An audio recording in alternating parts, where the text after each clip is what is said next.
might take all the strength I got to get to where I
Welcome to ESVN, the Emma Sports Vigeland Network show. My name is Emma Vigeland, and you know what to do, folks. Subscribe, youtube.com/ESVN show, and put on those push notifications.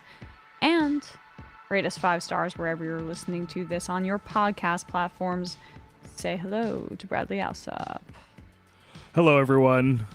Hello. Good afternoon. Lots going on for you. You've got a lot of work, and you've also got a lot of wedding stuff. I'm getting married on Friday. Yes, right. You are. You are getting married on Friday. Everyone like officially married. I mean, right. And then the ceremony is over our break, in between Christmas and New Year's. So that's going to be quite a lovely time. Got a lot going on. Are you wearing a tux? I think I asked you that. That's so classy for a New Year's wedding. I mean, I'm engaged, so I'm thinking a little bit about attire and things like that. And I just like that. I like that energy. Although I'm thinking, I don't know if I'm doing an outdoor thing. I don't know if I necessarily want tuxes, but I really like my friend's brother got married last New Year's, and they did the black tie thing, and it's very, very pretty, very classy. Yeah, I'm hoping most people adhere to it without me being too dictatorial about it. Yeah, I hear you. I mean, and like people can rent just tuxes. For the fun of it. I mean, that's that part's fun. You get to play dress up a little bit for the night, or at least your guests do, and then you get to just have all that pressure of hosting such a massive celebration. So there you go.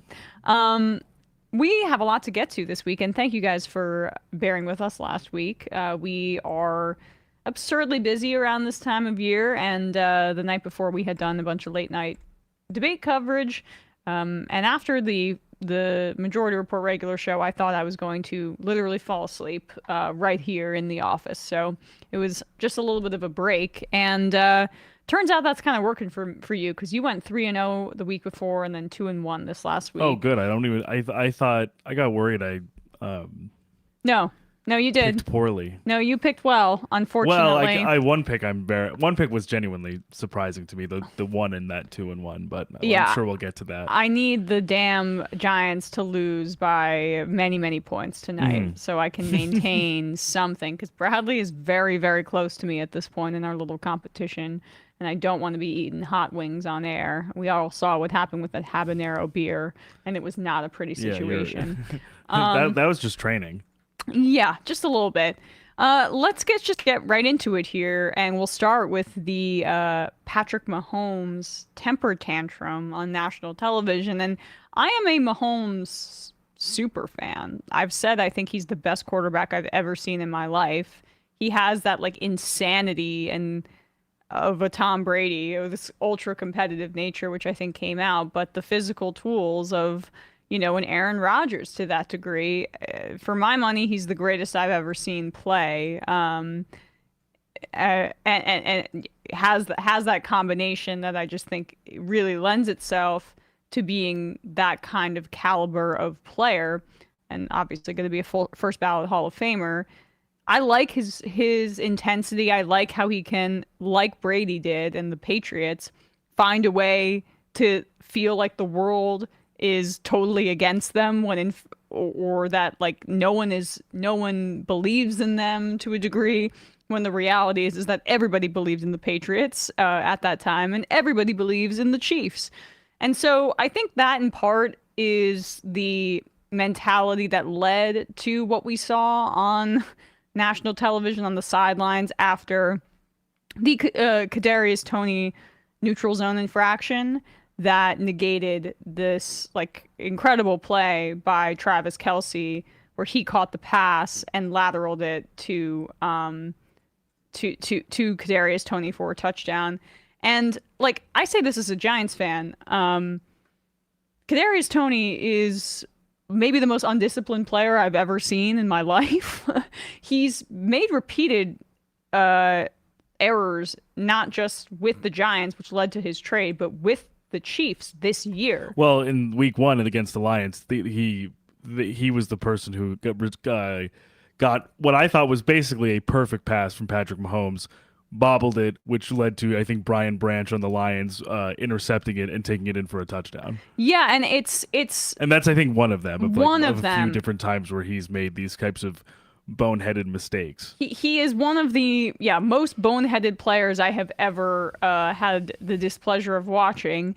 And it's not that he doesn't have physical talent, but the problem is always up here, and it always seems to be another injury that gets him out of practice when it seems like he could use the practice because he doesn't seem to know where he needs to be lined up.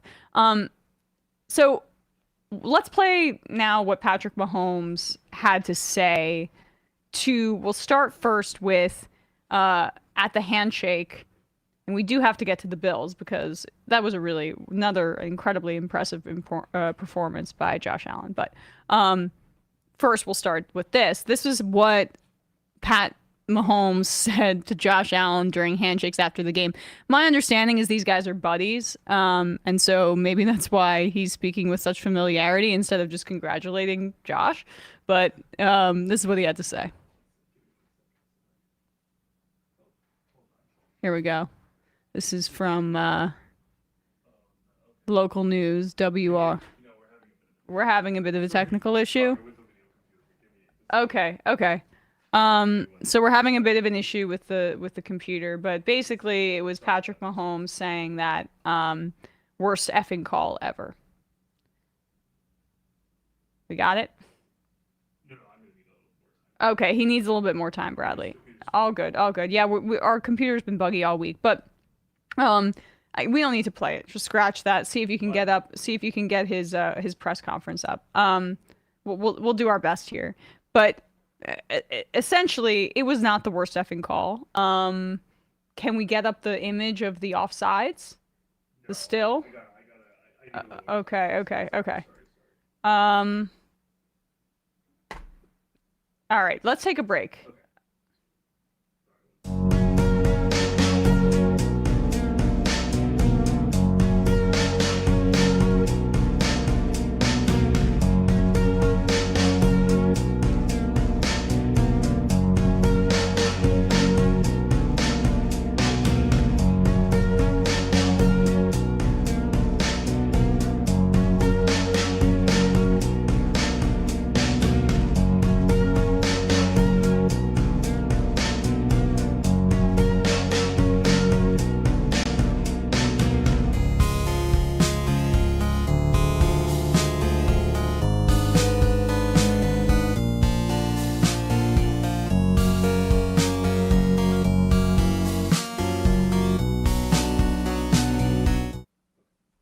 We are back. We are back. All right. We think we figured out the technical difficulty. So, this is Pat Mahomes to Josh Allen after the game.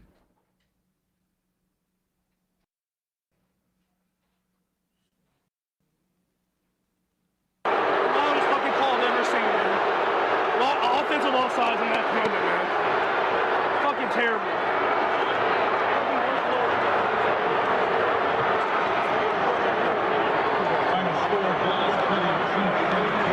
So that's just him basically raging. And then that continued into the press conference where he gave more of an explanation. It's definitely not the worst effing call ever. We're going to show a still to show how that Kadarius Toney was pretty egregiously offsides. And then this is what Mahomes had to say afterwards. It should. I mean, obviously tough to swallow. I mean, not only for me, but just for football in general. I mean, just to take away greatness like that. I mean, for a guy like Travis to make a play like that, and who knows if we win. But as I know, as fans, you want to see the guys on the field decide the game. And that's why last week I didn't say anything about the flag that didn't get called on the Marquez. And so, I mean, they're human, man. They make mistakes. But, I mean, it's every week we're talking about something, and all I can do is go out there and give everything I have. And I'm proud of the guys because that's what we did. And it was a great football game that ended, another great football game that just ended like that. It's just tough to swallow. Patrick, what do you, for lack of a better term, what made it boil over? Was it that itself, or was it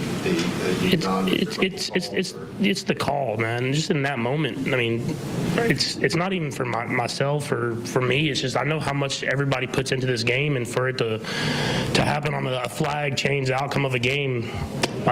In that moment, I mean, I've played 7 years, never had offensive offsides called. I mean, that's elementary school. We talk about. I mean, you point to the ref, do all that different type of stuff, and it doesn't get called. And if it does, they warn you, and there was no warning throughout the entire game. And then you wait till there's a minute left in the game to make a call like that. It's just tough, man. I mean, it's lost for words, man. It's just tough because regardless if we win or lose, man, just for it to end with another game and we're talking about the refs, man, it's just not what we want for the NFL and for football. Well, okay. Pat, my guy, sounds like you're a little bit frustrated about the fact that, you've had issues all year. And let's be clear. This is definitionally offensive offsides. You can see there. We'll pull up this image now. Kadarius Toney here. You can see him lined up ahead of everybody. His front foot. We want to put our mouse cursor over there. Just point to the foot, right? His front foot. Now draw a line back to where the ball is. Okay. So you can see that hash. The ball is well behind the hash that is aligned with Kadarius Toney's foot. Kadarius Toney's foot is in front, at least in part, of that hash, okay? So that is definitionally everything in front of the ball there, offensive offsides. That is a neutral zone infraction. Now, to the point that Patrick Mahomes made, that oftentimes referees will alert players about if they are in the neutral zone. That is correct, but also sometimes they don't. And you know how sometimes those alerts do happen? Is when that kind of play is called and the receiver has an awareness that their formation is making them, close to the line of scrimmage. They're as close to the ball as possible because of where they're supposed to be positioned. They will signal to the ref and say, "Hey, am I good? Hey, am I good? Am I good here?" And Kadarius Toney did not do that.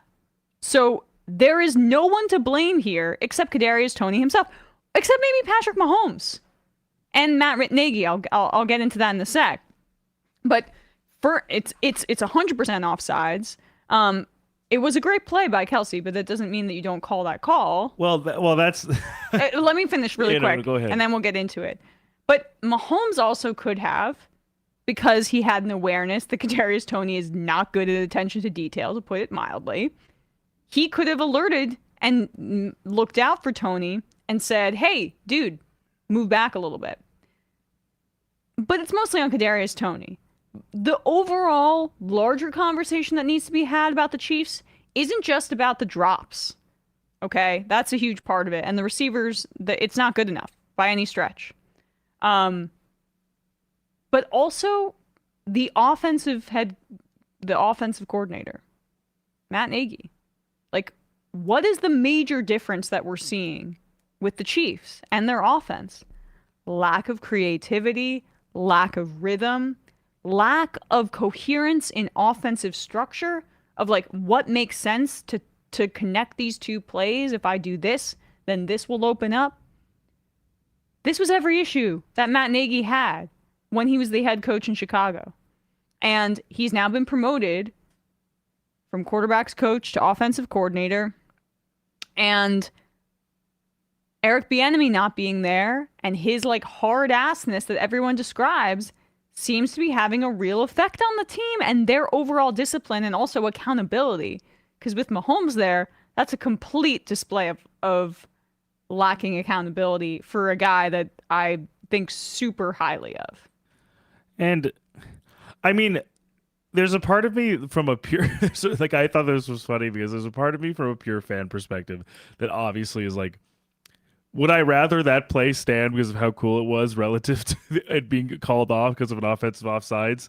Yes, but also that doesn't make the rule not the rule. Right. And it doesn't make it so that even though this happened so far away from the ball, there is a reason fundamentally why you don't see this that often. And I don't think you don't see it that often because the refs are diabolically lying in wait to deploy it at the worst possible time to screw the Chiefs. Yeah, I think who purportedly usually get every call. Stars get better calls. I mean, Brady got better calls, and I'm sure Mahomes does too. And that's not a slight on him. They're great. No, it is kind of just refs become in awe. That's right. part of it. I also think that's it's honestly kind of the the economy of the league in a way where it's sort of like, yeah, like I think refs, if you have a better relationship with the refs and also by virtue of more exposure to them by being in the playoffs all the time too, yeah. I think you get a little bit of an easier shake. But something that Gene Steratore, the rules analyst, tweeted last night was when officiating the line of scrimmage, general philosophy is not to be overly technical and split hairs over very minor infractions, such as a receiver's hand slightly breaking the line of scrimmage. However, when an infraction is so egregious and obvious, a flag has to be thrown. Kadarius Toney is blatantly lined up offside in the neutral zone. You rarely see an offsides penalty on the offense, but that is not because this play in Chiefs versus Bills isn't a foul. It is because a receiver rarely lines up offsides. So I think... And when they do line up offsides, most receivers, especially veteran ones, and Toney's not a rookie. He's a third-year guy. Check with the ref. And I think you might have mentioned this before. It seems as if Coach Andy Reid did confirm that Toney did not consult. Right. So that's also not necessary. So that logic or that rationale goes out the window if Coach Reid is saying that it didn't happen, and also. The lack of calls doesn't necessarily mean that it's just like not called ever because it's some arcane infraction. It's not called because people don't really do it. Well, this is what I read today, or I forget if I heard it on a radio show or something, that it was not called enough, and it's been called a little bit more this year, in part because of the tush push, where defenses and other plays where defenses were complaining that these guys are lining up in the neutral zone and they're getting a jump on the defensive players when they're doing those like 4th down and inches plays. I mean, the idea that he's going to complain about an offensive neutral zone infraction being called when, the freaking offensive linemen on all these teams are lined up in the sometimes in the neutral zone, but also in the offensive backfield. So when they're supposed to be at the line of scrimmage with their hand in the dirt, because they want to get a step on the defender right now. That's been an issue. I mean, we saw it with the Chiefs, by the way, with Juwan Taylor in the opening game against the Lions when they started calling that in particular. So that's the idea that the refs are in any way like, biased against them, or like the fact that the reality is that the neutral zone infractions and the offensive offsides should be called way more. I mean, I'm saying neutral zone infraction. I need to say offensive offsides, but you know what I mean. So, judge, jury, and executioner says the flag was thrown before the ball even left Mahomes' hand. I mean, yeah. It was super clear. And I also just think, honestly, it sucks because of how phenomenal that play was, that Toney put himself in that position.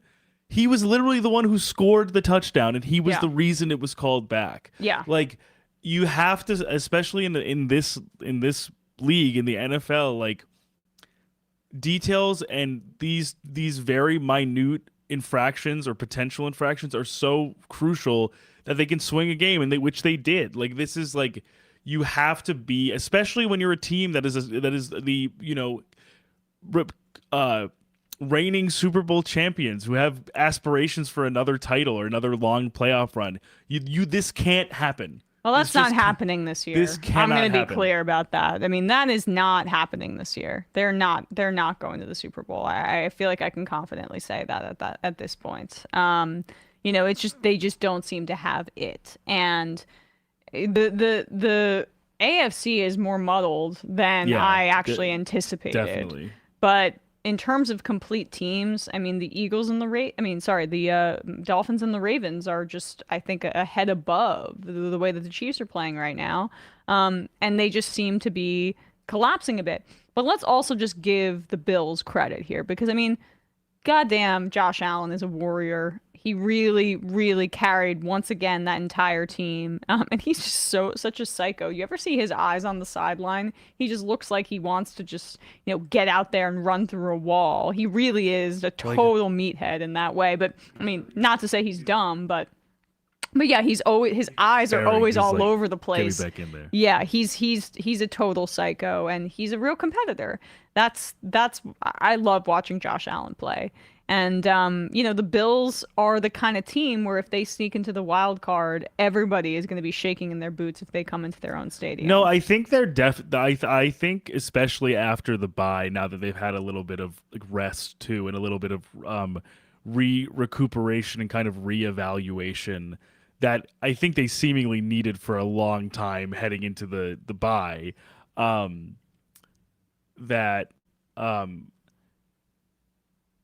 I think they're one of the better, if not maybe the best, 6-loss team in the league, because I think especially with how they look today, last night or yesterday afternoon, the defense and the offense looked significantly better than I think befit their record. And I mean, their problems are still there. The problems remain, for certainly, in terms of there's still a lot of attrition on defense, and I still think we're not necessarily seeing or receiving enough dynamism on offense still. There was that one big chunk play where even Mike Tirico, I think on the broadcast, was it's to Deontay Hardy of all people. Yeah, They're basically just oh my God, that guy's playing. So as you said, yes, some of that still remains, but I think I feel healthy, motivated, determined Josh Allen, I think, is enough to be if I'm comparing any other 7-6 team in the AFC, I'm going to take the one with Josh Allen over anybody else. No. I mean, it had to have been Nance, right? Because it's Romo. It was Romo and sorry. Tirico does NBC. But is Nance now on Amazon? God, we are really not giving our best A game right now. I said neutral zone infraction 40 times. But yeah, no, it's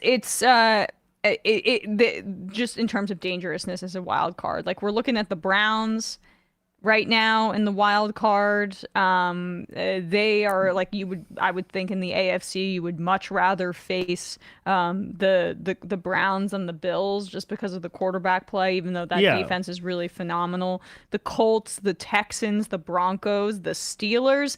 They are by far the most dangerous team currently in the wild Yeah, card race. even with credit where credit Because is of that due, guy, Josh. right? And even credit where credit is due. I'll I'm sure we'll talk about it, but even with the Browns defense and like Flacco playing like he was like he was 12 years younger or 11 years younger yesterday, I still think you would much rather go in with a more even distribution among offensive and defensive talent and have Josh Allen as opposed to have a really excellent defense and 38-year-old Joe Flacco bring you into the playoffs. Yeah, So right.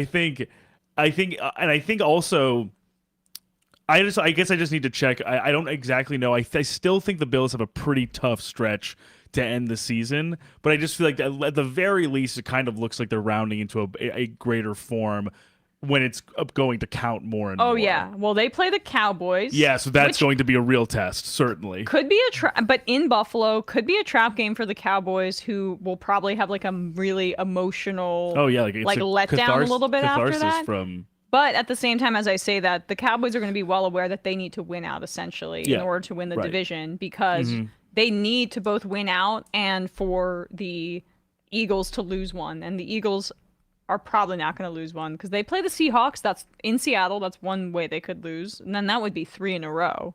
But then they play the Giants twice and the Cardinals. So helps matters a little bit. Yeah, let's talk about that game actually, because I mean I did not see that coming. I know that the Cowboys are dominant at home, and perhaps I've just been completely underestimating how they've really just stepped up their game. But I thought that the Eagles would cover a 3.5-point spread.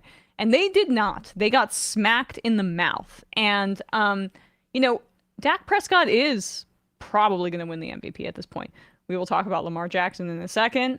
But, if the Eagles, actually end up losing this division and the Cowboys come from like a kind of inconsistent start to the season, and with just basically CeeDee Lamb, and I know Jake Ferguson is an emerging star at tight end, but I don't think super highly of Brandon Cooks as a receiver given his inconsistency. And Michael Gallup has not been himself, even though he scored a touchdown. I mean, that is Dak Prescott putting the entire team on his back. And I've said before that I think it should be a 3-man race in between Tyreek Hill, Christian McCaffrey, and Dak Prescott. And I'm going to add Lamar Jackson to that, especially after that signature win against the Rams. But yeah, I mean, the Cowboys, they just seem to be really rolling right now. And they're the ultimate bullies right now in the NFL, where you can get them like shaky if you smack them in the mouth kind of early and they're not able to build a lead and beat up on you. But once they have a 14-point lead or something like that, I mean, you're screwed at this point. You're screwed. And Dak Prescott was 24 of 39 passing for 271 yards and 2 touchdowns. But like those statistics aren't that gaudy. He still made some phenomenal throws and late in the game as well. I also want to say Brandon Aubrey, the kicker for the damn Cowboys, is a weapon. He had a 60-yarder and a 59-yard field goal last night. I think that was I think it was either one of, or if not the first time a kicker has like gone back to back on like 59+ yard field goals in a single game. Yeah. He's like a former soccer player, MLS draftee. It's like it's a crazy story for him, but he's really it's especially when things are getting down closer to the end of the regular season and going into the playoffs. It is really crucial to even have people or assets like that on your team that are sort of marginal, in the sense of like if teams are evenly matched but your special teams, your kicker is better. Yeah. That sometimes in a 1-game sample size is literally the determining factor. Yeah. So it's definitely very, very encouraging that not only did Aubrey have that game as a kicker, but also Dak having a phenomenal game and kind of getting all of his supporting cast on offense involved.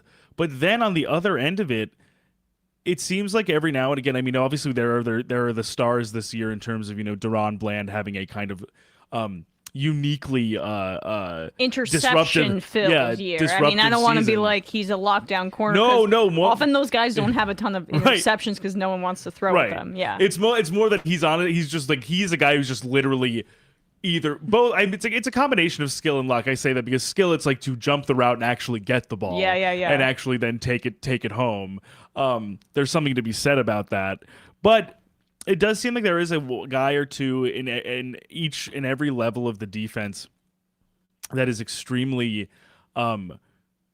consequential and involved in the defensive success outside of guys like Micah Parsons or guys like Bland, and surprisingly, not surprisingly because of his pedigree, but because of his advanced age and like sort of what the draft return was for him, Stephon Gilmore probably had his best game in that Cowboy uniform. Oh yeah, I mean Did you see what his quotes about AJ Brown, because he was pissed because AJ Brown called him old, basically.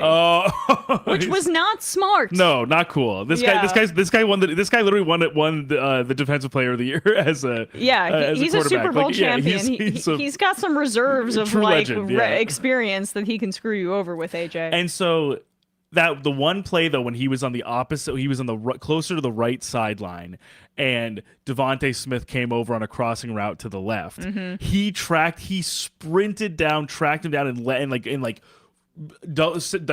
two-arm leg tackled, basically leg swept Devontae Smith. I mean, that's a guy who's like probably at least 10 years younger than him. Yes. Where he just tracked him down like instinctively and brought him down behind the sticks to end the drive, which I think was another problem though with this offense that has been frustrating me all year with the Eagles, is that one, I think they're going too far away from their rushing attack when it still is effective enough where you can kind of prioritize it. And that's not to minimize Jalen Hurts at all. It's just to say that you can maximize what actually works and keep it simple enough where if you can adjust your scheme slightly and have DeAndre Swift shoot off on 8-yard chunk plays 3 or 4 times a drive, why don't we just do that? Yeah. And then which is my question. And then the other thing is, it just feels like whatever package of plays on offense when Hurts drops back is lacking some level of creativity, because it seems to purely be relying on one of A.J. Brown, Devontae Smith, or Dallas Goedert just creating enough separation, getting the ball, and getting some yards after the catch. When the Bills, when the Cowboys. They play the Cowboys, right? And my brain is so far. Yes. It's like, what am I talking about? The Cowboys really brought heat. Yeah. It seemed as if there was very few options that Hurts was actually toggling between when the blitz was coming. It didn't seem like they were actually ready for that much pressure. So with those two elements, I sort of was like, there's something, the explosiveness, but also I think just the nuance of the Eagles offense is missing from They miss last Shane year. Steichen. They miss Shane Steichen. And I think that's the piece, exactly. And they miss Jonathan Gannon, because the Eagles drop-off defense is a huge drop-off. Yeah. Totally. And I mean, that's really, yes, the Eagles offense is lacking in creativity at this point this year. And I thought that they would go in and Goddard being back would allow for, there to be higher efficiency with AJ Brown and with Devontae Smith in this game. But that wasn't the case. And that's in part due to the fact that, let's be real, I love Jalen Hurts as honestly like the guy that has ice in his veins. I mean, I was watching him on the sideline, and he was just had this blank stare, and even when he has his helmet on, he has like a big neck thing, so his head moves back and forth in a way that he looks like he's a Madden player, like come to life. He doesn't even sometimes look real out there, and he's just so he's just so locked in, and I really do appreciate that about him. But let's be real about some of his limitations. He can have incredible touch on a deep ball, but he doesn't really throw lasers. He needs to have some sort of arc underneath him.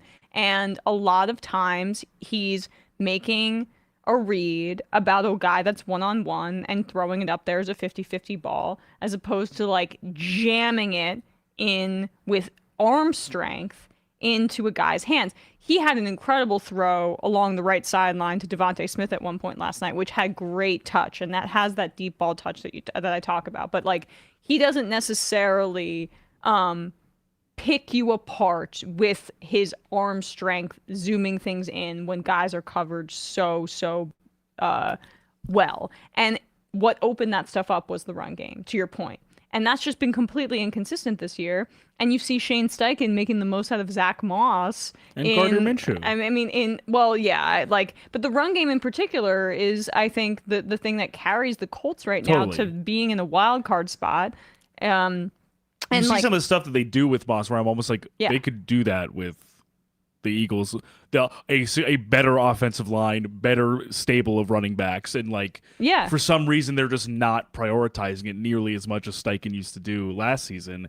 But I will say the other thing I think is definitely crucial to your point about Hurts, other than maybe a few kind of like swings of or swoons of certain aspects, I think that we were seeing of him very critically and very importantly in clutch moments in big games last year. I think Steichen is a big reason for that, but also I think there's a little bit of regression to the mean with some of this stuff too, where it seemed as if I'm remembering correctly, it was either first half of the season or second half of last, the fumble luck for the Eagles was significantly in their favor. They were basically recovering any fumble that happened in their vicinity, which obviously, of course, if you they had a great fumble return by Jalen Carter last night too. Right. And so even with that, they were still having a little bit going their way. But when you have Devontae Smith, AJ Brown, and Jalen Hurts, your star players, all turn the ball over like that, it's a terrible combination of a speed-based opportunistic defense like the Cowboys is, capitalizing on just a few bounces of the ball as well, because those fumbles lead to less offensive opportunities, lead to less chances to actually catch up to this team that's basically marching down the field every drive. Yeah, and the thing is though, with all of this said, even though right now the Cowboys are definitely the better team, the Eagles are still probably going to win the division because of what I just said. I mean, look at the Cowboys schedule. Cowboys schedule is still a gauntlet, I would say, more than... Yeah, Cowboys-Bills, Cowboys-Dolphins in Miami, Cowboys-Lions, and then the Commanders. But with the Eagles, it's much smoother sailing. They get to play the Giants twice. They play the Giants and the Cardinals, and then also the Seahawks in Seattle. That's the one maybe speed bump that they could have. Right. But even if they lose that game, then they Cowboys could theoretically be 13-4. If they lose that game, yes, they would be 13-4, and the Cowboys, even if they lost one of those games with the Bills or the Dolphins or the Lions, they would still, even if they were 13-4, lose the tiebreak based on strength of schedule. Right. So the Eagles need to lose likely to the Seahawks, and the Cowboys need to win out, which seems quite difficult. But fascinating stuff. And the thing about it is that can either of these teams beat the 49ers? I don't think so. But the Cowboys now, I did not think I would be saying this after they got beat up by them at the start of the season. I think that they have a better chance, especially if it goes through San Francisco. So, the Ravens won in overtime in an incredible game, and this was, I think, Lamar Jackson's signature game of the year, putting himself fairly squarely in the top 4 MVP candidates. Although it seems like Purdy is the front runner. He's played great. On that All-Star team, think that misses the point of a most valuable player. But I would say it's McCaffrey or Tyreek Hill or Dak Prescott or Lamar Jackson at this point. And Lamar. The thing about the Ravens, especially during the time before Todd Monken was the offensive coordinator, they had trouble with fourth quarter comebacks because the offensive scheme was so run-based and lacking in creativity. They had a difficult time getting explosive plays. Not the case this time against and it gives me hope that the Ravens can actually win the Super Bowl this year. I root for the Ravens as my AFC mistress, I always say. Love everything about that team. it gives me hope that they can win the Super Bowl because they can win in a variety of different ways this year. And they have the firepower for Lamar to have 3 touchdowns, 316 passing yards, and 70 rushing yards on some just vintage scrambles and making magic happen. And my dude, Odell, captain for the day, playing against the team where he tore his ACL in the Super Bowl. God, he ran a really pretty route a few times. Like for was that on the touchdown pass? It might have been juking a guy out and just getting so fired up in that game. But he's coming. He's never going to be what he was with the Giants or whatever. But he still is one of the most like intelligent route runners in the NFL. And I was so happy to see him catch that touchdown pass. And then the moment that was just like electric for Lamar was not just the touchdown that put them up to Zay Flowers at the end of the game, or before they went to overtime at the end of the fourth quarter, because then Stafford came back, who also played phenomenally, and then they tied it with a field goal. But it was that and the incredible pass at like the edge of the sideline to Zay Flowers for the 2-point conversion, which was why they were able to even be in a position to win the game, because if that didn't happen, Stafford would have gone down the field. I don't know, who knows, whatever. And then if they went up by a field goal, they would have lost. So Lamar just carried the Ravens to that win, even when the defense was playing really poorly against the Rams. Yeah, I think it's a testament to both sides, both offensive sides of these teams that while on one hand, to your point, the Ravens, I think, can win in so many different ways, and also even beyond that, when it comes to special teams, again, in a similar way with what we were talking about with Brandon Aubrey. I mean, the fact that a guy that in overtime, or that a guy like Tylan Wallace, a kind of like cast off running back, can get enough blocking and run all the way down the field to score the game-winning touchdown.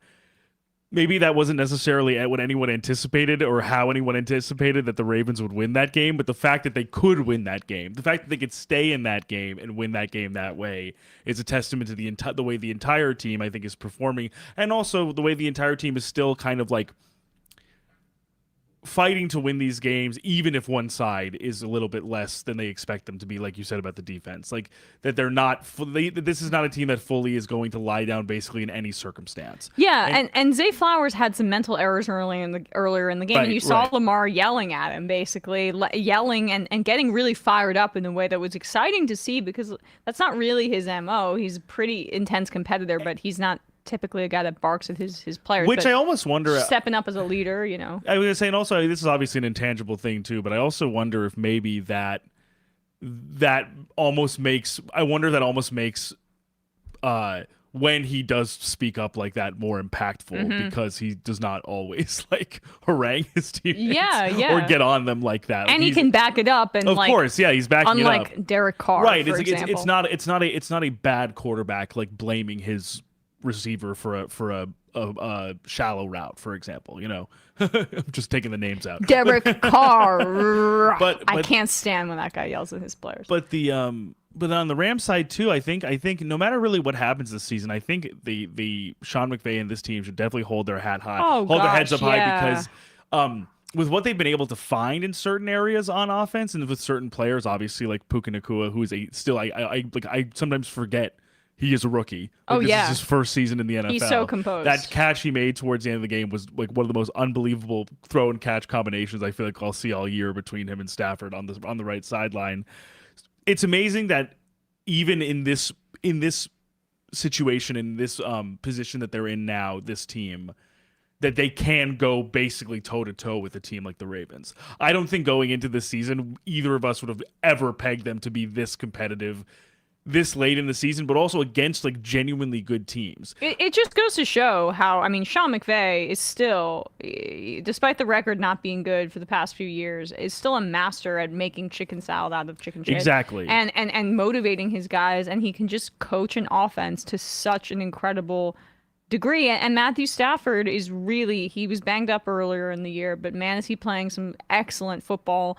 and I hope that the Rams are able to creep into the playoffs. I mean, I would. I know, rather it'd be see, awesome to see. Totally. I mean, they are the team that I want to see most make it into the wild card for the NFC, because some of these other teams I just don't really give a crap about. The Rams could really make things interesting. Because I just think, especially as you said, with this outcome, it's clear that they can actually compete against some of the better teams in the Yes. league. Even with maybe not nearly as impactful personnel, or sort of like, tried and true, like battle tested personnel outside of Stafford and Cooper Kupp. But it is, as you said, a testament to McVay, and also the whole. I mean, McVay.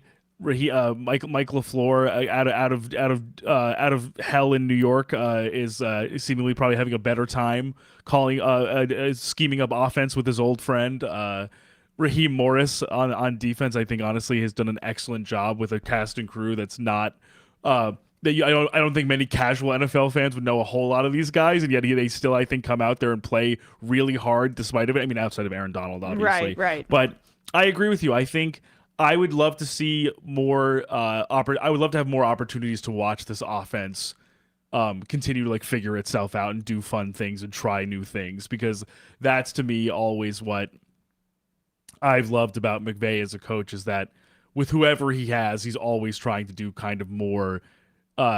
He's always trying to inflect his offense with more ingenuity and more spirit than most other guys, I would say, outside of his tree, do, like Shanahan and Mike McDaniel do. Yeah, exactly. So, I mean, rooting for the Ravens this year. They hopefully they can finally put it together and get another ring. But as you said, I think for my guy Odell. Can you imagine? Stand forever. Yeah. But as you said, I think honestly, it's an open question. I think with what's going on in the AFC, I do think more than ever before, especially with the Chiefs losing this game against Buffalo, and with how the offense is looking, that this is not a sure thing by any stretch of who could. I could even see if the chips fall in a certain way. I could see the Bills, if they are able to sneak in, getting to the AFC Championship somehow. I don't think it's completely out of the question. And the Rams is what you're saying. You could see it for them too. Oh no, I was saying just with the AFC when you're talking about the Ravens. Yeah. I just think I feel like the NFC a little bit. I think is a little bit more open now that I just think the Cowboys are actually potentially. There's a potential too that the Cowboys are maybe it's better than the Eagles. I don't know. It seems like better. It's a 3-team race. Yeah, I mean, yeah. it's a 3-team race between the Cowboys, the Niners, and the Eagles. And just wondering where that'll fully shake out. Obviously, it'll be interesting when the Cowboys actually play the Niners, this version of the Cowboys play the Niners, and how that game goes. Do the Niners just blow out the Eagles? Blow out the Niners? I mean, blow out the Cowboys like they did the Eagles, right? Do they just do that the same way? Well, they did it earlier in the year. And they did it earlier in the year. Is there any is there anything that Mike McCarthy has learned? Is there anything Dak? Right. Is Dak at this juncture with this familiarity he has now with his supporting cast better? I think there are still a few interesting NFC storylines, even though I think the AFC is where kind of the meat of the NFL narrative is going into the playoffs. I'm hoping that it's not Vikings-Packers who end up being the final two wild cards. It's going to be one of the it'd be a little bit of a schlock fest. I want Rams-Packers. Yeah. I want Rams. I mean, that would be fun, actually. Rams and Packers in the final two slots. That would be fun. And because whoever wins the NFC East is going to be, or whoever gets the wild card in the NFC East is going to go to either the Bucs or the Falcons or the Saints or whatever. Right. And I mean, good luck to any of those NFC South teams. The interesting thing will be where the Lions are seemingly settling in to that 3 seed. Right. And it's who are they going to be facing? The Packers coming to town and could make it interesting. And I think they're or the Rams. The Rams, Matthew Stafford going back to Detroit. That would be a real hell of a storyline. After this Bears game, I think the Lions are definitely more vulnerable than ever before. Yeah, some of what I've been saying about Jared Goff, gotta tell you, I got crap talked by Jason Miles. This is Revolution, saying I thought. I hope you're listening. Jason. Yeah, I hope you're listening, Jason. Jared Goff is showing who he is, especially in cold weather. That was abundantly clear. And the defenses, I just think it's very the defense bad. is just still not playing well. Yeah. And not a league average not playing well, like a bottom 3 defense. It's actually very, very unfortunate because they tried to make some improvements, but again, like they had some injuries. They signed the safety CJ Gardner-Johnson, who got injured. Right. They drafted that linebacker Jack Campbell, completely overdrafted him, and he hasn't played particularly well either. So it's kind of a one-man show on that side of the ball of Aiden Hutchinson, and they need some help. But I mean, how about those Bears? What are they going to do? Yeah, so this is I still would take Caleb Williams. Oh yeah, but I know that might be hard for them to move on because they're building something interesting. Because I think it's hard because I think in a vacuum of just like pure team building, from a pure team building perspective, I would think maybe let's kind of salt the earth and just see what comes next. Completely kind of tear things down. Give space for another front office, another coaching regime, and then really you want to get rid of Ryan Poles right now? Why? Well, I don't think he's done an excellent job. I think, but I mean, outside of the Chase Claypool, the Claypool trade was really bad. Yeah, and I don't know, and I'm not. I guess the Claypool trade is the biggest thing for me, but I also think at the same time they're playing better. The DJ Moore thing I think is only a victory for them, and given how the Packers are, how the Panthers are looking, and how and them getting and what their prospects their first round pick. And what their prospects are, given basically it's gravy no matter what.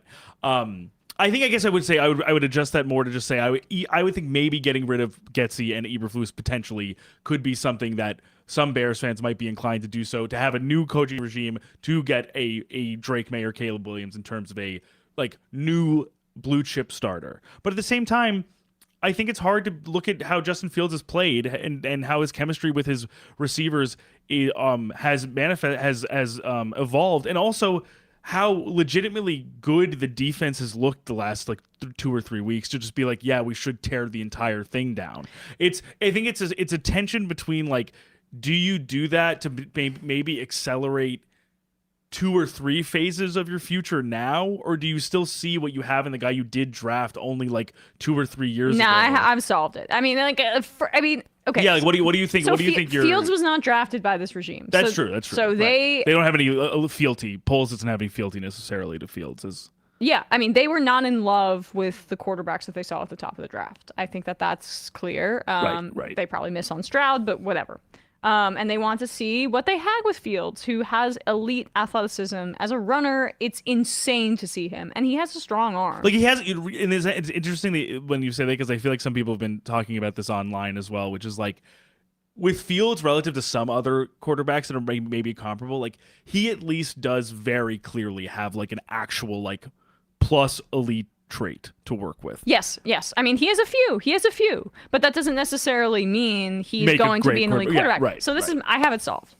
I mean, this is what I would do. I think Ryan Poles has done an excellent job in terms of setting the team up for success for the future, with having a number one receiver, with locking down Cole Kmet, who I still think is the most underrated tight end in the NFL. And is just continuing to show out, I would say, honestly. Yeah, I mean, really well. and they have some defensive guys that they're starting to step up. The offensive line is starting to come together with Broderick Jones, Broderick Jones is on the Steelers. Braxton, the other guy tackle that they took in the first round. What was his name? Braxton Smith.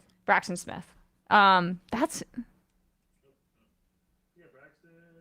No. The guy out of Tennessee. Braxton Jones. That's what. Oh, I'm sorry. Okay.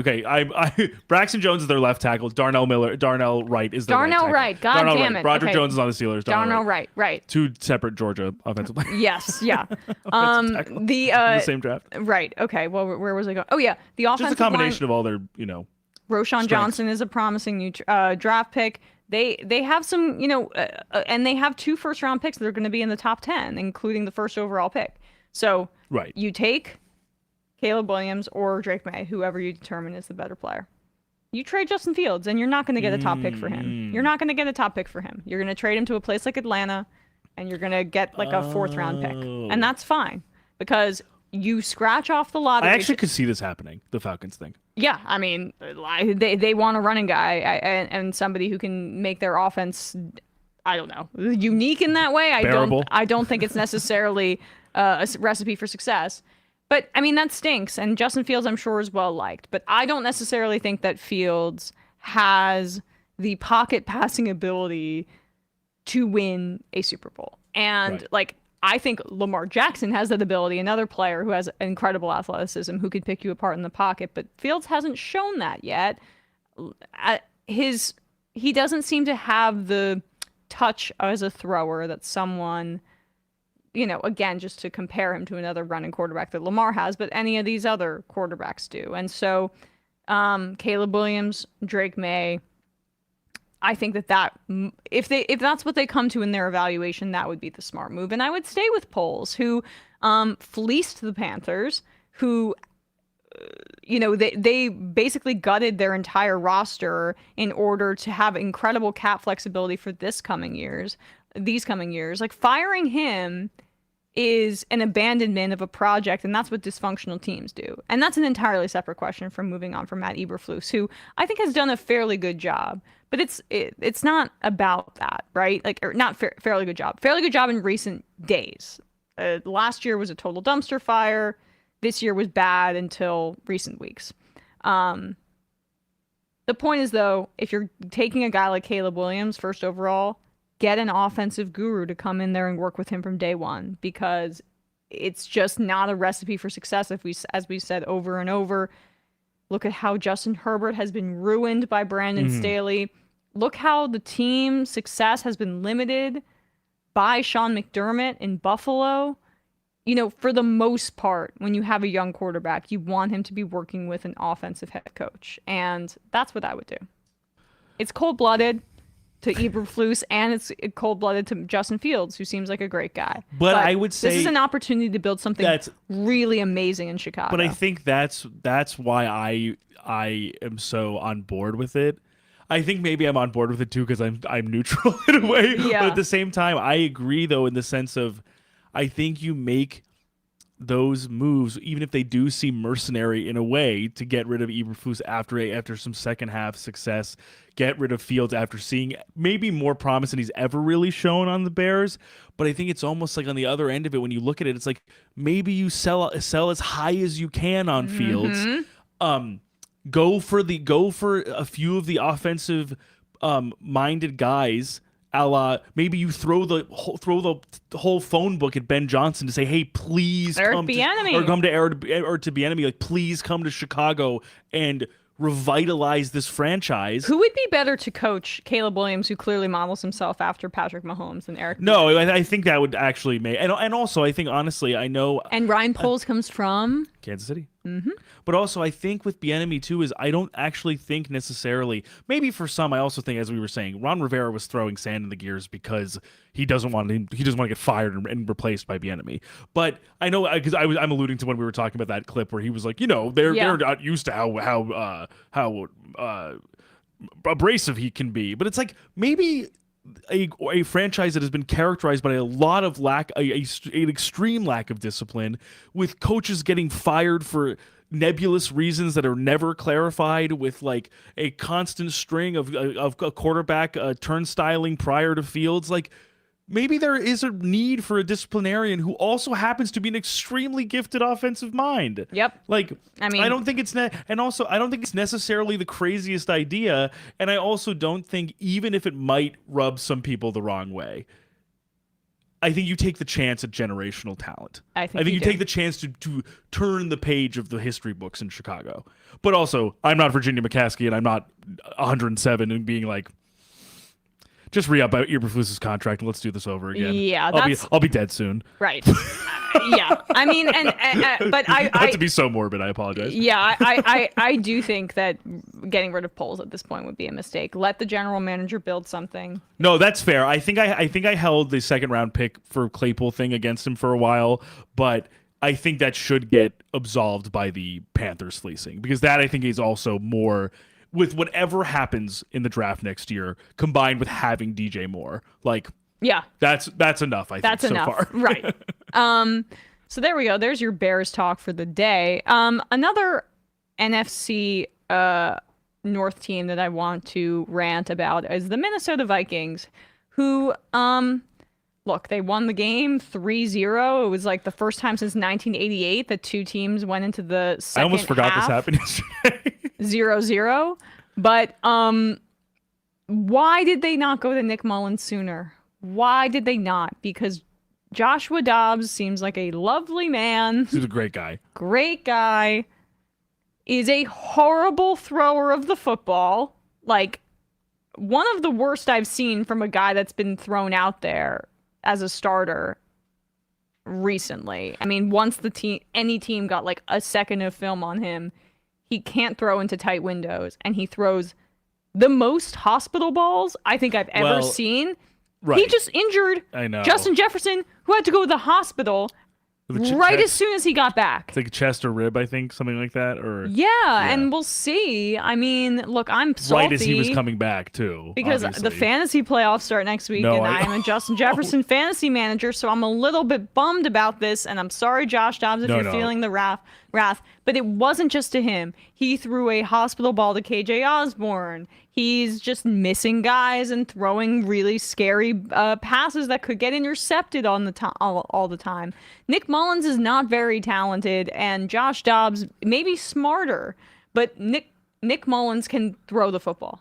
Nick Mullins isn't talented?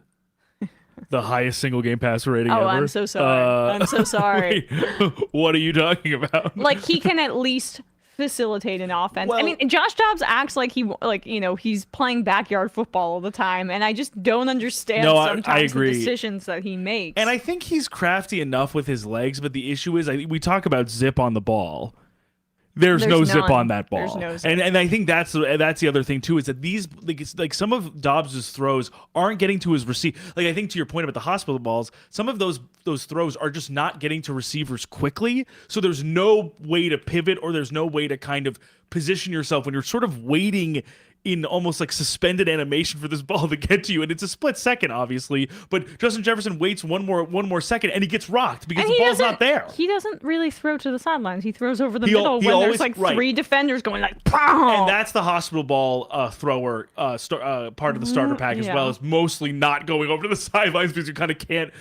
You don't have the finesse necessarily to make those throws accurately, or even a back shoulder throw, maybe to an outstretched arm or something. You're always kind of doing in breakers and then maybe, having three safeties crush your receiver for their troubles. So Devontae Adams has experienced this many a time. So Kevin O'Connell, to his credit, finally realized, okay, this is ridiculous. Like, we're putting Nick Mullins in. But I was shocked that after that 4 interception game, that they went with him to start it all this week. Right. But okay, I think he really should have realized his the issue with it sooner, because at halftime it was looking bleak, and Justin Jefferson was already in an ambulance. So, Josh Dobbs, credit, you can give teams a spark in some ways with your energy, but that's mostly what he provides.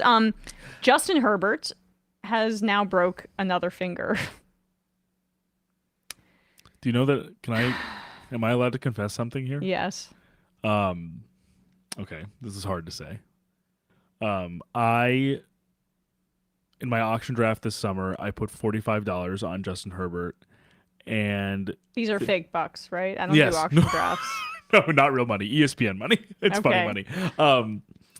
And this past week, after the 6-0 game, and Trevor Lawrence getting injured, I dropped Justin Herbert for Jake Browning, and I spent 27 of my last remaining waiver wire dollars to get me down to 0 for Jake Browning and drop Justin Herbert. Okay. I don't want anyone to have any opinion on those developments. I just needed to say it out loud. Well, I mean, it wasn't a bad move. Well, Browning's hurt too now. I know he's hurt, but it might not be as bad. I think. Every one of my group me for my fantasy league, we're just like, you ruined my draft by doing what you did with Herbert, and you just dropped him for Jake Brown. Well, I was like, listen, I mean, this is Moneyball, okay? Yeah, you got no crying in baseball. That's right. No crying in fantasy. It's just personnel. What can you even say? I mean, Herbert's playing But to start the game, he was playing terribly too. I mean, like, I'm going to be real here. No, 100%. I love Justin Herbert, and I've defended him for a really long time. But he's a broken man, and I think in more ways than one. no one can get open, and that's made him into, like, forcing things, and he still has this problem. Yeah.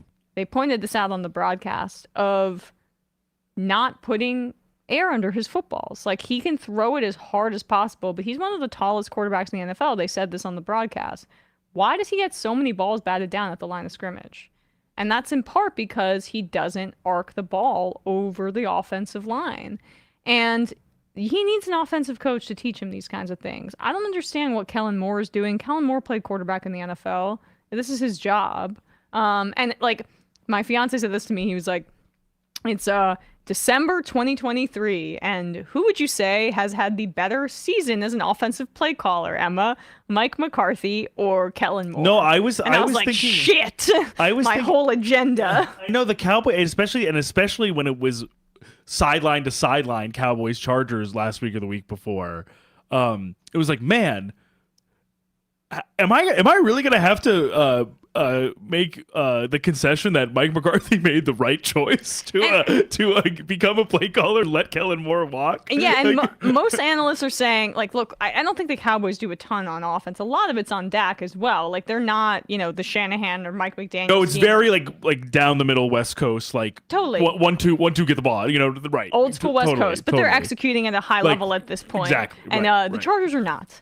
And I don't know what they're doing on offense. I hope they shut him down until the end of the year. I don't understand what the Chargers are doing.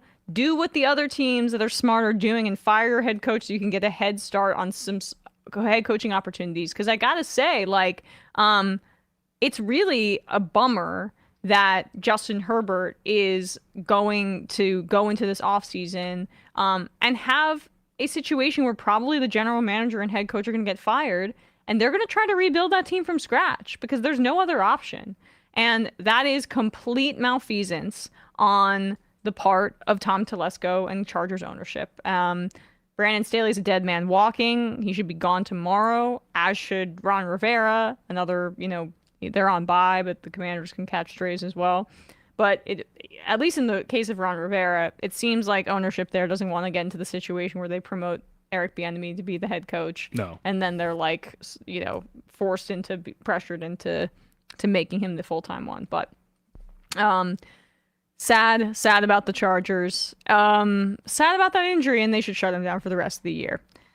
A quick few notes on the rest of the games here, and then what I want to play this clip from More Perfect Union about turf.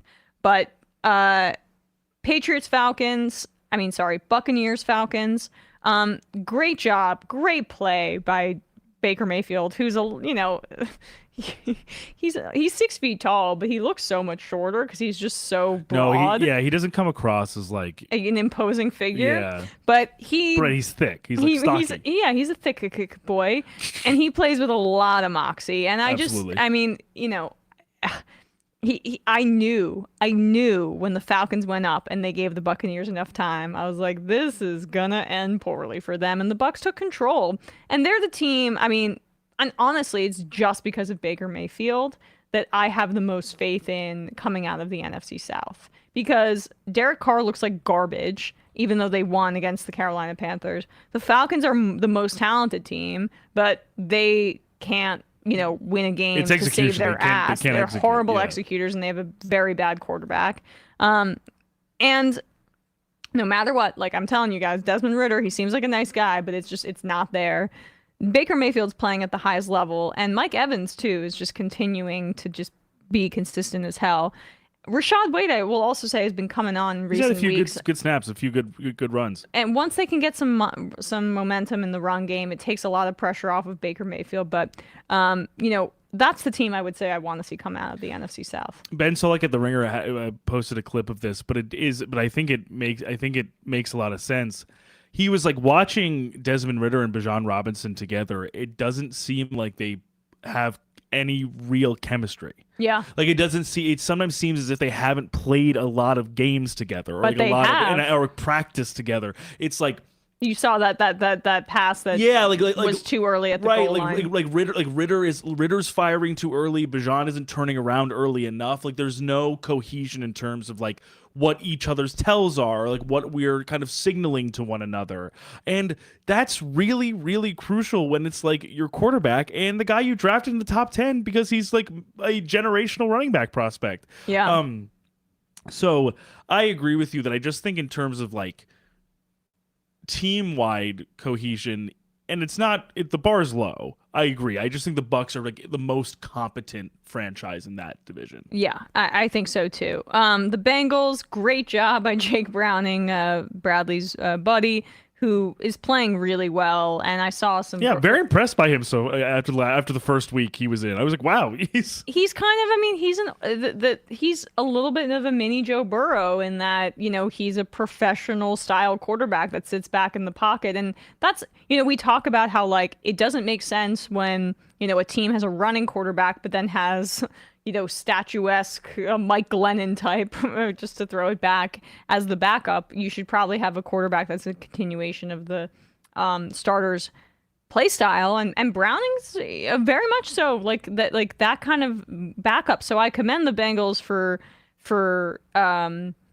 that kind of consistency, and they're still technically in the playoff race, so that could be interesting. I also just think it's a matter with Browning. It's like, can he basically stay upright and get the ball to Jamar Chase and T. Higgins? And I think if that's the case, he can. And also, honestly, give credit to Chase Brown, their running back, their young running back. Oh yeah, he's looked pretty good so far the last few weeks. Oh, he's really totally, strong. out of Illinois, right? Yeah, he was a talented runner coming out of the draft, and so.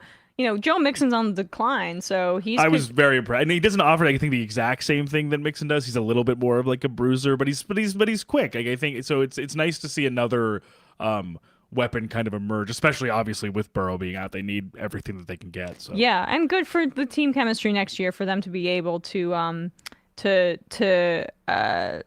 keep competitive, be competitive, right? Yeah, like they're not not just tanking bottom for out. anything. Yeah, right. The Saints ended up beating the Panthers. It wasn't close, even though Derek Carr tried to make it so. I saw footage of his teammates screaming at him because, I mean, he is just the most checked down fucking Charlie every single game. So, it's unbearable. Short ass. I can't even watch the Saints offense. And talk about differences in starters and backups. They're probably like, get Jameis out there. I mean, at least throw the ball down the field. And without Taysom Hill, like right.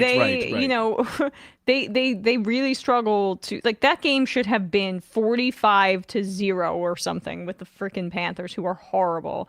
And they ended up winning comfortably, but I have no faith in them as a team. And there's footage again of I just want to, Denny Carter, who writes for Roto World, he tweeted this, and I just thought it was appropriately scathing, with quote tweet footage that we can't show you from the game of Carr getting yapped at by 78 on the offensive line.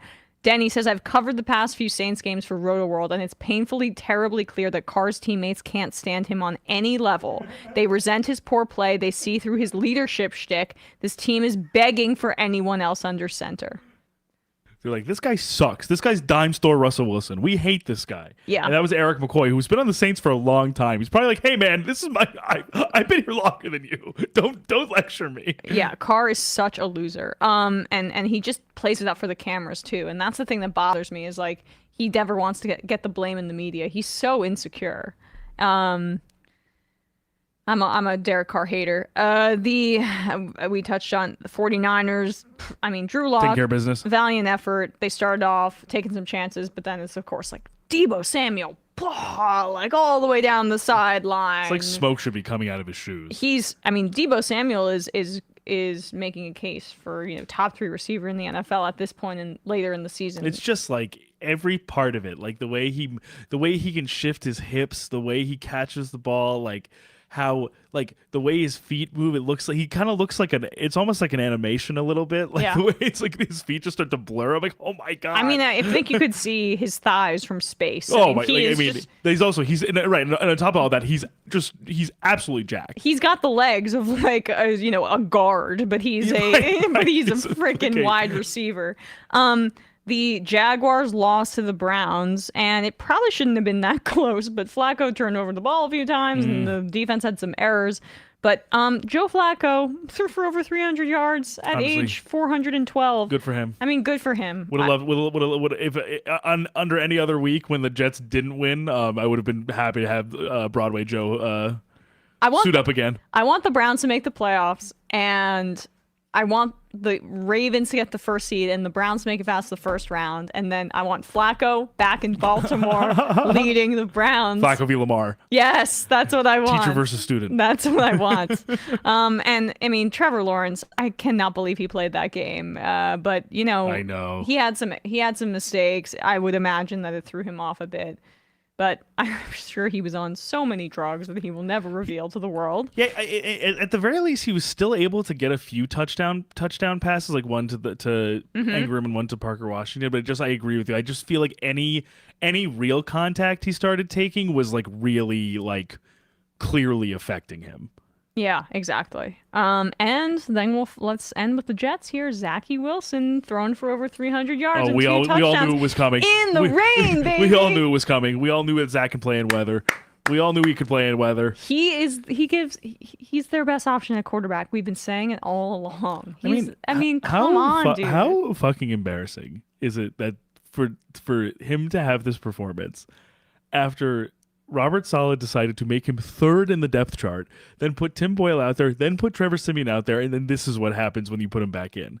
I'm not even saying this is anything more than like one game. I'm just saying like how is the Jets coaching staff so egregiously misevaluating what their players do and what they are? Yeah, it's like breathtaking. He went out there.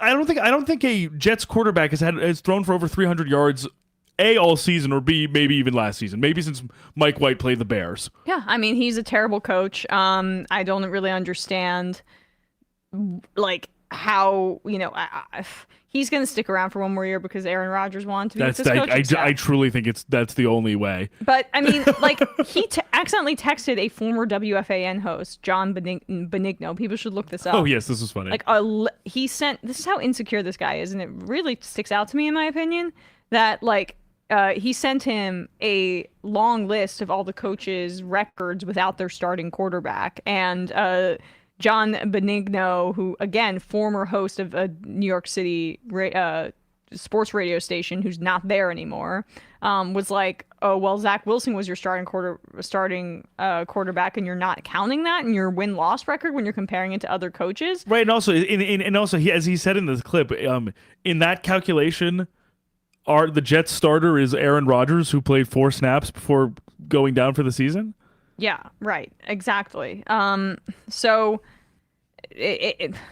sorry, just got a notification. Like since frickin' Thanksgiving, my Spotify has been linked to my dad's speaker, and he keeps like intercutting into like my music by playing whatever. It's just that the old people can't figure out technology. Okay. Anyway, so sorry about that. But yeah, it's embarrassing, but good on Zach Wilson. I hope he like completely tears it up for the rest of the year. He had a quote after the game, basically saying like, I don't know what I think he said it to DJ Reid, one of the safeties. He was like, "There's nothing else for anyone to do to me. What are they gonna? He basically was saying he has no inhibitions anymore because he's like, what are they gonna do? Bench me again?" Yeah, and it's true. It's like you've humiliated this man so many times. He has nothing to lose. You can't do anything to him anymore. You can't kill someone who's already dead. Yeah, exactly. All right, so let's play this. More perfect union thing here. If we could pull that up. So, we have spoken on this program a few times about the need for the NFL to transition away from turf because of all of the injuries that it causes. And this is not a debate. The NFL and owners want to make you think it's a debate, but if you ask any player how they prefer to play and what surface they prefer to play on, it's grass by every metric. Grass is softer, so for example, CJ Stroud hitting his head on the MetLife turf over the weekend, that might have reduced his concussion because he got a concussion and he might be out for a while because it was bad. His hands were in that fencing posture, which is really scary for one of the top stars, emerging young talents in the NFL. I mean, let alone anybody. So it reduces concussion risk, but it reduces the risk of other things because the grass is softer and you don't get your cleats caught in the same way, which results in ligament tears. And it's very hard beneath, like concrete, as opposed to the soil of the grass. And even when it's like a softer kind of cushier surface, it still doesn't have the give that grass does, okay? And it results in harder falls. It results in your limbs, and your ligaments when you're cutting at high speed, getting torn in different directions because you can get caught like that. And when you fall on your head, it's more likely to increase concussions. And the NFLPA, the union, all players have been speaking out about this time and time and time again. And MetLife, the Giants and Jets stadium, which was like recently built but is a total piece of trash, is the worst offender of this. But there are many other stadiums, including Jerry Jones's Jerry World and that insane, stadium down there that's supposedly as high-tech as possible. You know what Jerry Jones is doing for the World Cup, which is coming to the United States? They're taking out the turf and they're putting in grass because it's a requirement for the World Cup. But for the NFL, for his own players that play on there half the year, no, thank you. It's really insane, and it's all greed. And, this I thought was like some sort of niche issue, or not niche issue, I should say, but like an issue for only football fans. But I'm so happy to see the, union online outlet, More Perfect Union, which has been doing great work in highlighting the organizing throughout the country, put out this video, and we'll play a good part of it here. It's fully around 9 minutes and 20 seconds, and we'll just play some of it, but making it clear how this issue needs to change, and it's a workers' rights issue. In the NFL, injuries are inevitable, but it's not always the monster tackles and the big hits that leave players hobbled and your fantasy team in limbo. Sometimes the biggest injuries come from the fields that the players play on. Non-contact leg injury. Holy cow, I cannot believe this. He tried to explode and went down immediately. You've probably seen this stuff 1,000 times on TV football games. Stuff that was tires that they ground up. Knees started hurting when I said turf. Boy, that turf, bro. I'd rather practice in thunderstorm with a chance of getting struck by lightning than to run inside on the turf. At the end of the day, it's the NFL, so it's all about business. Stop with the bullshit, NFL owners, okay? Hey, Sims. And I don't understand it. I don't. It already is very chaotic and very violent. Why are we adding this extra element in there? See how he gets twisted up. This huge body of players saying, listen to my experience. Don't just wither me down to a number. What's the issue here, JC? Yeah, there are two surfaces that players play on. Grass, which I think everybody knows they've been playing on since they were kids, and then artificial turf, the rubber pellets and the fake plastic carpet. That's J.C. Tretter. He played for 11 years in the NFL as an offensive lineman. Shotgun snap from J.C. Tretter. Now he's the president of the National Football League Players Association. The NFLPA has been fighting to get the league to move to all grass fields for years now. But the wealthiest league in the world, which made $12 billion last year alone, is too cheap to ban turf. Instead, they celebrate it. It's my favorite creation since a ball made of Nerf. So here's one man's ode to artificial turf.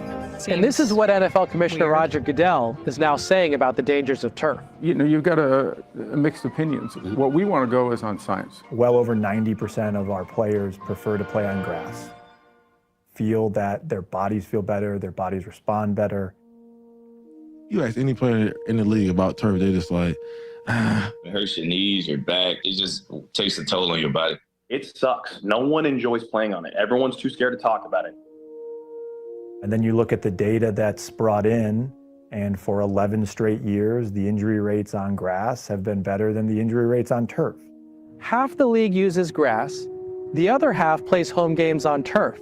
A study earlier this year found that playing on artificial turf produced a 28% higher rate of non-contact lower body injuries. injury, yep.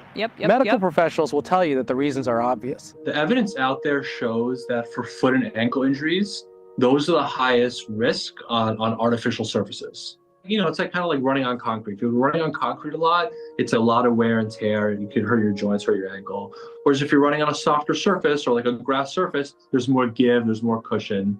And also it looks like your cleat might be more likely to get caught on these artificial surfaces and create like a torque or twisting injury.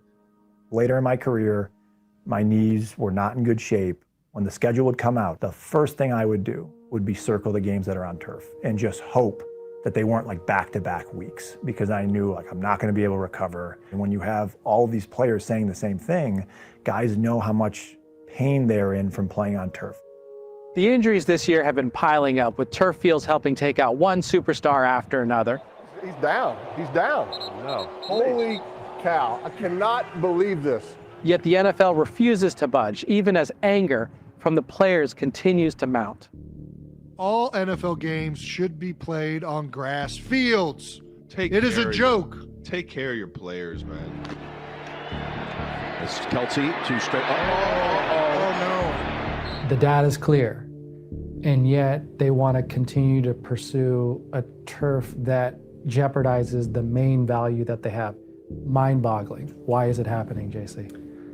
I think if they want to be honest, it would be to make money elsewhere.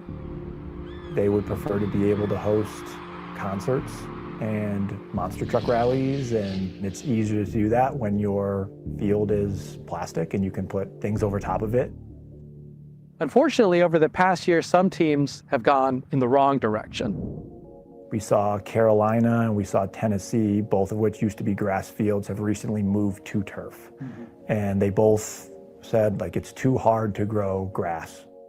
Green Bay's got grass, Cleveland's got grass, Pittsburgh's got grass, but Carolina and Tennessee are, I guess, the hardest places to grow grass. They'll figure it out. They'll figure it out. You know what I mean? Stadiums with grass fields do hold plenty of concerts and monster truck rallies. Just look at Philadelphia and Tampa Bay. Some teams have come up with novel solutions to maintain all grass fields.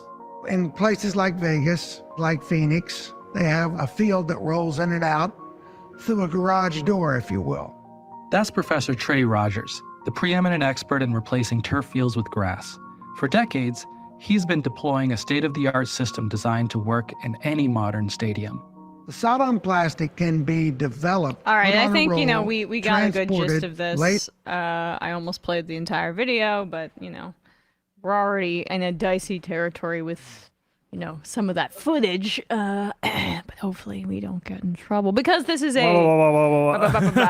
is a player rights issue. I mean, I didn't even realize how many of my points that I illustrated there were being, the stuff about the not just the feelings on people's joints or whatever, and how that feels after having to play on that, but the tears, and you hear it there from J.C. Treader, who played offensive line in the NFL for a while, really and is long time slimmed down NFL. I know, can't believe completely. It's crazy in the offensive line. Same thing with Joe Thomas, the guy on another Browns. Gosh. I was like, he was unrecognizable. Unrecognizable. Sean O'Hara and these other guys that play on the Giants offensive line, they still do stuff with the team, and I don't even recognize them at first because they look so different after they lost all that weight. But putting things aside for a second, I mean, this is immensely important, and Faz Shakir there worked on the Bernie Sanders campaign and is doing those interviews, and you could just see people like to say millionaires. First of all, we've laid this out on this program many times. The average or median NFL career length is around 3 to 4 years. And most of the time, that's when those guys are rookies and they are making league minimum, if that. And they, with that, during that time period, could have so many injuries that affect them for the rest of their lives. And the league doesn't pay them enough. That's number one. But mostly in the immediate, before a new contract is negotiated with the union, you can easily address this. And they're doing so for soccer players that are coming here to participate in the World Cup, but they won't do it for their own guys. As the NFL preaches, player safety, player safety, player safety, player safety. And they're so concerned about the PR fallout, about the concussions, which they should have been. But let's be real here. Take care of your players in all ways, because sometimes these guys don't have injury guarantees, and when they get injured, they don't get paid. It's wrong on so many levels. And for it to like, for this surface, which, like, you know, is beyond the players on the field, what is more fundamental to the, you know, playing of a game than the surface that it is played on. Yeah. And for it to be, for the quality of this turf and to be this widely decried by players and players union officials, and for the rationale to be kind of specious in many ways, because as the video obviously exemplified, it's not as if it's prohibitive to have other events at these stadiums, which of course, as is obvious, that's the only reason why a lot of these things happen, is that, one, maybe the turf is more cost efficient, and especially if it's not high quality in any way, it's even more cost efficient. And two, if we're also under the impression, which we should be, that owners also see their football stadiums as basically conduits and piggy banks for other events to happen at, all they want to do is maximize the revenue from said events while lowering any costs that seem incidental, i.e. ones that would, you know, maybe rupture a tight end's ligament because he stepped wrong. Yeah, right. I mean, it's unconscionable.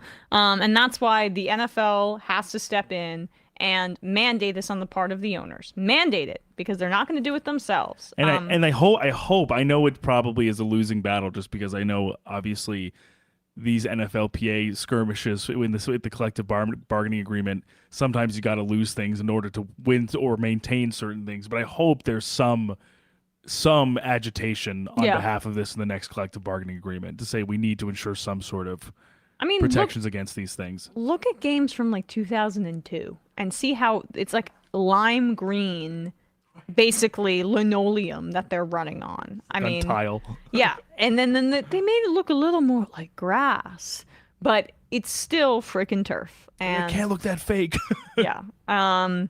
So good job, more perfect union, that's a great video. Always. Yeah, I want to check out the rest. All right, I'm going to read some IMs and get out of here. Matt, I guess, says, Kadarius Toney is a poor man's Josh Gordon in every conceivable way. I mean, Josh Gordon had moments of eliteness. I mean, I would not say that, and I think he just had a substance abuse thing. KT is just a really dumb man. I mean, I'm sorry. Like, he's not the nicest or the smartest guy. He just doesn't seem to be able to put it together in that way. Maybe he has substance abuse stuff, and I'll regret saying that. But like, no, I just feel like he's just not a hard worker. Like, he doesn't want to practice. That's the reality of it. It seems like that was also an issue when he was on the Giants as well. So it seems. Yes, I've lived through it. So it seems like it yes. It crosses jerseys. Vegas 49ers fan says the Chiefs picked the wrong hill to die on. If they were going to complain about the penalty, it should have been the uncalled PI against the Pack. However, I am still at least okay with Mahomes and co. not throwing their teammates under the bus, but at least publicly. I mean, Mahomes alluded to it that call. I think you're referring to that against the Packers, the uncalled PI. Yeah, that he didn't comment on. But I hear you on that. Judge, jury, and executioner says the flag was thrown before the ball even left Mahomes' hand. Yeah, good point. Casey answer, Nagy deserves a lot of the blame, but also Super Junior wide receiver coach Connor Embry. Ah, good point. Now from Trinidad, Emma and Bradley, Lamar Jackson MVP period. What's up with this NBA in-season tournament? Seems like a money grab. ESVN is left of sports. Yes, that is a whole another situation. I don't know about how I feel about this NBA in-season tournament. It felt super corny for like the Lakers to be getting some sort of trophy and Adam Silver to be there, and it's just like, okay, like, isn't their prize just the $500K each, and then we can all move on from our lives? These all just only count towards regular season wins.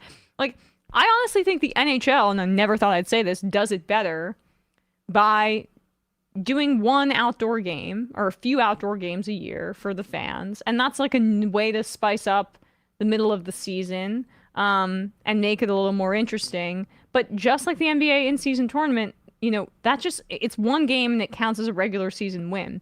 the incentive for the in-season tournament just makes no sense to me because they all just count towards in-season wins. Yeah, and I think that's my hang up with it is because with the Premier League, like in soccer, yeah, the in-season tournament stuff, or also with the Champions League and you know, though there are separate entities for where these wins are valued differently or kind of ascribed differently and are for different avenues or different brackets and different prizes.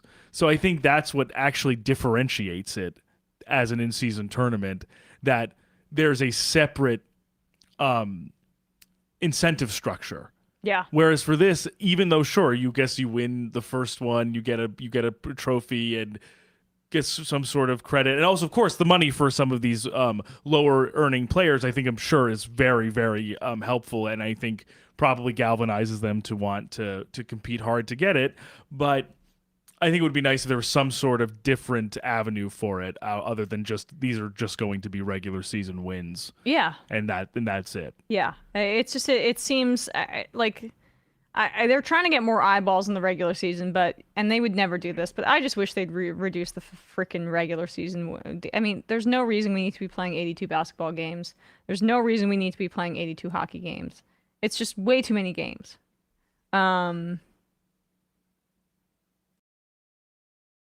That would increase the meaning behind every regular season game if there weren't so many. Dan from Columbus says, are there different types of turf? Yes, there is. But the Giants, the MetLife Stadium changed their turf, and it didn't change much. Mm-hmm. Is it at all worse than grass or a specific type? It's all worse than grass. I used to be a Twins fan, actually wearing a shirt right now. And I remember the Metrodome has AstroTurf, which I think I remember it giving horrible rug burn. It does, but again, baseball, it's just a totally different. You're standing there for most of it, and then you sprint, as opposed to being an offensive lineman, like, you know, anchoring yourself in that, or a receiver that's cutting really quickly. And some are playing in the infield too, so they're also in you know, on base. Yeah, I mean, sand as well. Yeah. It's just still though. I mean, I hear you. All right, just a few more IMs. Kowalski from Nebraska. Have you guys come up with a punishment for the loser of your guys' competition? If not, I have an idea, and I promised to finance the whole thing, but you must agree to it now. We had come up with the hot wings thing, but not really. So I'm intrigued. I'm intrigued, so I'm going to say yes, Kowalski. J-Man J's, wow, hating on my boy Jason. Jason who? Miles. Anyway, I just wanted to say, no, he hated on me first. I'm defending myself. It's just like it's reciprocity, Israel. Okay? No, I'm joking. Whoa! Beep! I have a right to defend myself. Just putting a big censored in front of your mouth. Joking's the only way we're going to get through it. Right. And the final I am of the day, Antonin Scalia's ghost. That 2-point conversion was an absolutely insane play by Lamar. He was getting sacked and threw a dot to Flowers. It was so sick, yeah. Yeah, love it. Love it, Lamar. Let's go Ravens. Let's go Ravens. Let's go Ravens. Fly, Ravens, fly. All right. See you guys on Thursday. Bye-bye.